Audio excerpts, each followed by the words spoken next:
By now, you've gotten to know our Ontario Hub's journalists in the Northwest and the Southwest, as well as our roving field producer based here. And this week, as promised, they're getting some company as TVO continues to expand our coverage of local issues. So let's meet the new Hubsters. First, our new Northeastern Hubmeister. There's Lynn Bulloch. She's based in Sudbury. And heading up our Eastern Ontario Hub, David Rockne Corrigan, who will be based out of Kingston. And I'm delighted to welcome you two, not just to the studio, but to the whole TVO team. Well done. Good to have you here.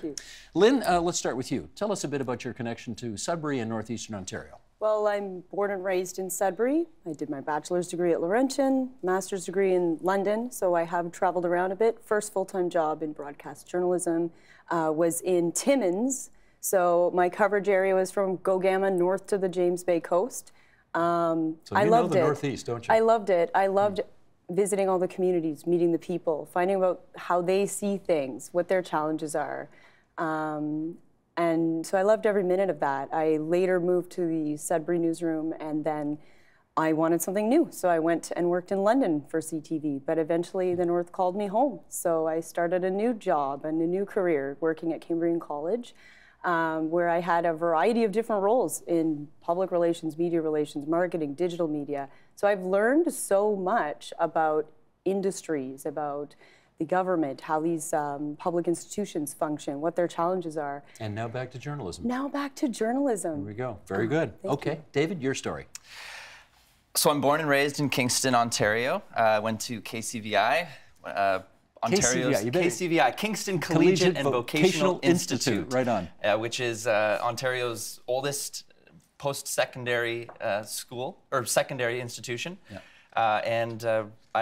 After I finished high school, I went into theater and I worked as a professional actor for a little bit and made my way back to Kingston over the years, doing some summer theater, and I am just so thrilled to be back. It's a it's a community I love. It's a region that is, chock full of interesting stories and places and people, and so I'm just thrilled to get to go back and tell some of those stories. Who is the most famous, important person ever to come out of Kingston, Ontario? Some might say Gord Downie. Some might say Don Cherry. What would you say? Well, there's no denying that Sir John A. McDonald is certainly one of the most important figures to come out of Kingston. Might you have a little affinity with Sir John A? I have a bit of a history with Sir John A. McDonald. Look how much you look like him.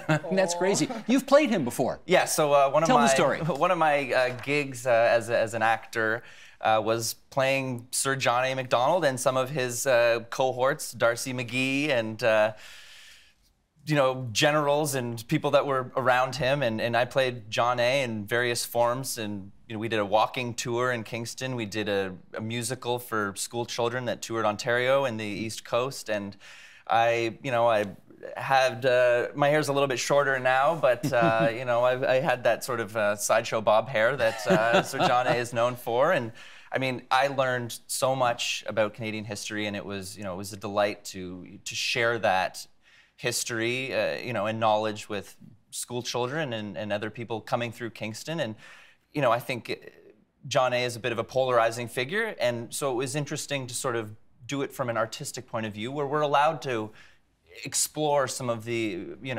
thornier sides of his legacy. And so Kingston, as you know, is a very, it's a community that prides itself on its history. Sure. And certainly John A. is a big part of that. I'm told you love to get out there and really explore the land. I do. How does that make you, in your view, a better journalist? I think that's a reflection of my curiosity.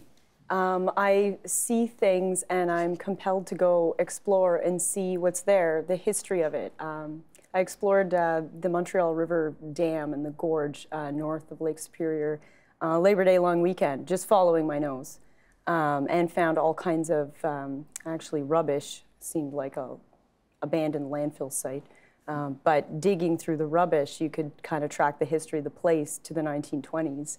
And these are the types of things that I like to do. I just kind of like to follow my nose and dig and ask questions and snoop around.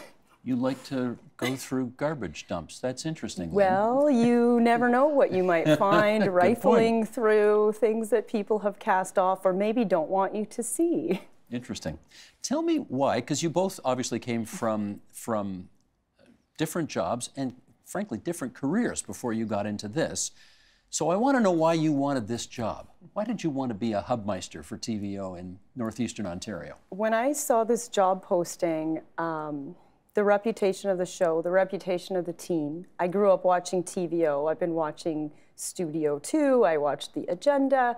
I actually haven't had cable in years, but I've still caught up on segments, and my dad tells me about what the most compelling segments. And so when I hear about the work being done and also the need for more journalism on the ground in the Northeast, I want to help bridge that gap. I want to help people tell their stories and get their perspectives out there so that people really understand the similarities, the synergies between all of the communities in Ontario, rural issues, industrial issues, forestry issues.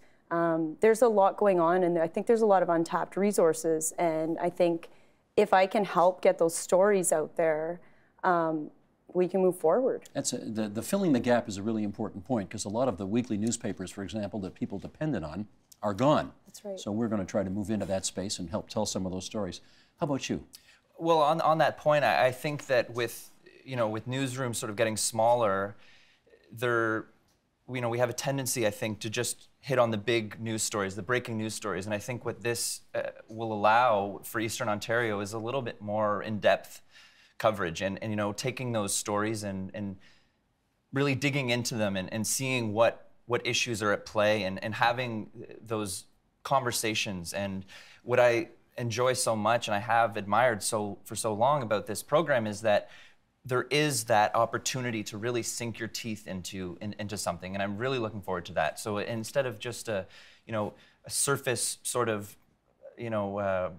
lack of conversation that can happen as we do lose some of our newspapers in these smaller communities, I'm hoping that this can sort of rise out of that and allow us for a little bit more of a full conversation. Great. Let's look into a couple of the stories in each of your regions, which are really big there right now. Maybe south of the French River, in Toronto, Hamilton, London, whatever, maybe people haven't heard about these stories.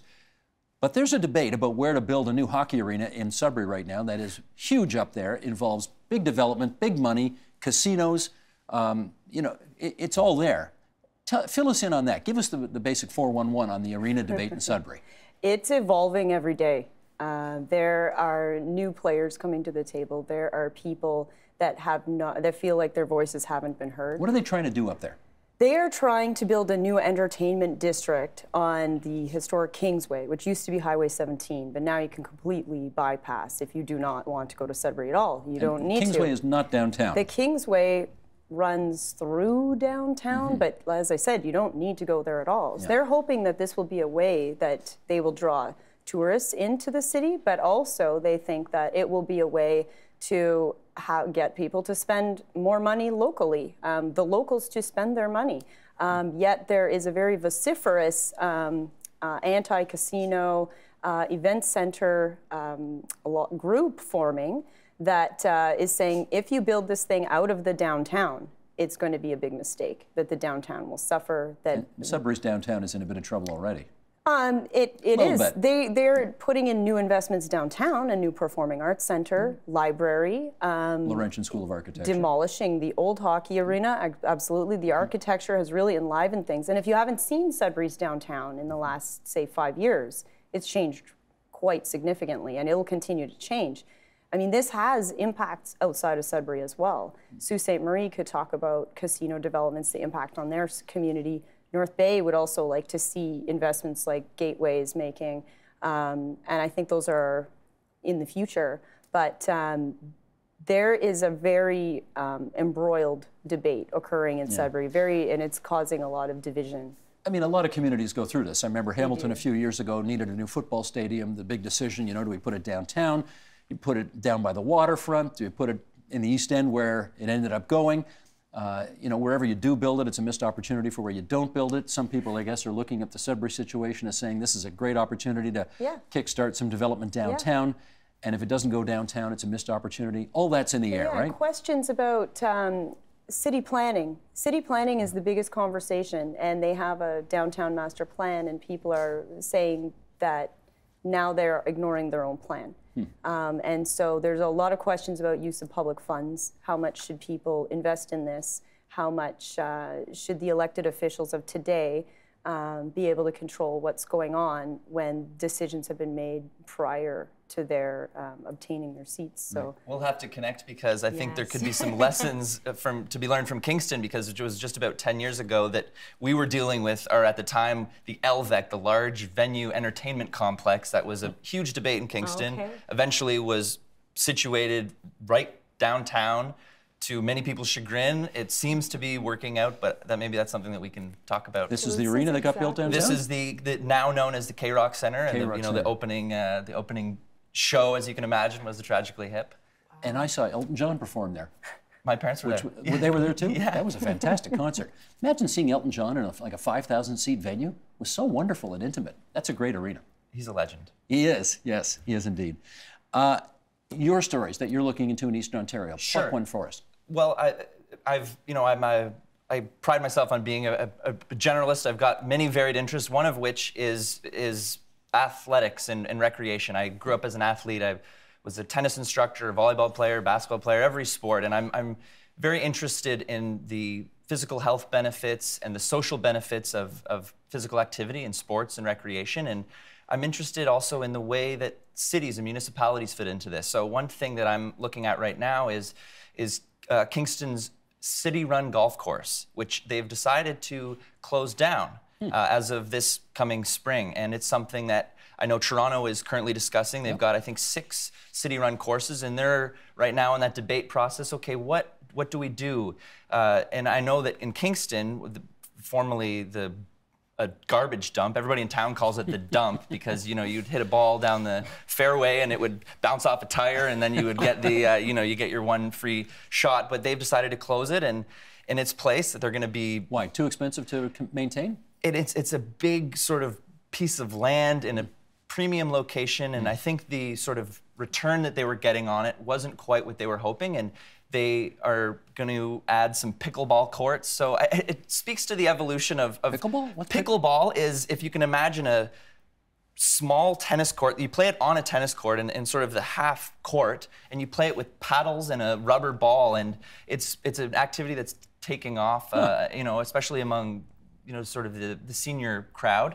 And so they're expanding their pickleball courts, and it speaks to the evolution of, what role do cities play, and what role should they play? How does a golf course benefit the population versus how does 6 pickleball courts benefit the population? So that's something I'm looking at, and there are so many great stories that aren't being told right now, and I'm looking forward to speaking to people in the community and finding out what they think is being overlooked, what stories aren't getting the attention they deserve. Well, that's a good point. How do people get in touch if they want to pitch stories to you? And you are open to pitches, obviously, from the public, right? So yeah, we definitely want to hear from anybody that has ideas, stories that are overlooked, things that they think nobody else wants to touch with a 10-foot pole. Tell us about these things. We really want to know. We will have our new work emails up and running. Your emails up on the screen as we speak? Definitely. Excellent. Thank you. And also my Twitter handle, Lynn_news. Phone, call, email, tweet me. Let me know what's going on. Gotcha. Have we put David's up yet? We got David's coordinates up there? Why don't we put his up as well? Your Twitter handle is @Rockne Corrigan, and there's your email address at the bottom of the screen as well. And as long as we've got 30 seconds left here, I do need to ask you, David, about that middle name. Now, I remember Newt Rockne and, Let's Get One for the Gipper and all that. That would be the one and the same. You're named after that guy? I am named after, I believe the pronunciation is Knut Rockne. Yeah. So luckily I wasn't named David Knut Corrigan. My grandfather was a huge Notre Dame Fighting Irish football fan. Okay. He had 8 kids, and my father was sort of towards the end, and I think that my grandfather was running out of names, so they named him John Rockne Corrigan, and then my father, who was a football player himself, named me David Rockne Corrigan. Isn't that hilarious? Okay. Good to know. Lynn Bulloch, David Rockne Corrigan. So great to have you on the team, and we look forward to seeing your stuff in future editions of The Agenda and online at tvo.org. It's a pleasure. Thanks, you two. Thank you.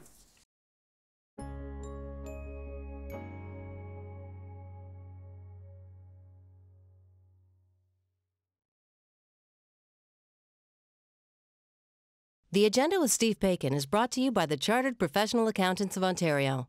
helping businesses stay on the right side of change with strategic thinking, insightful decisions, and business leadership. Are you on the right side of change? Ask an Ontario CPA.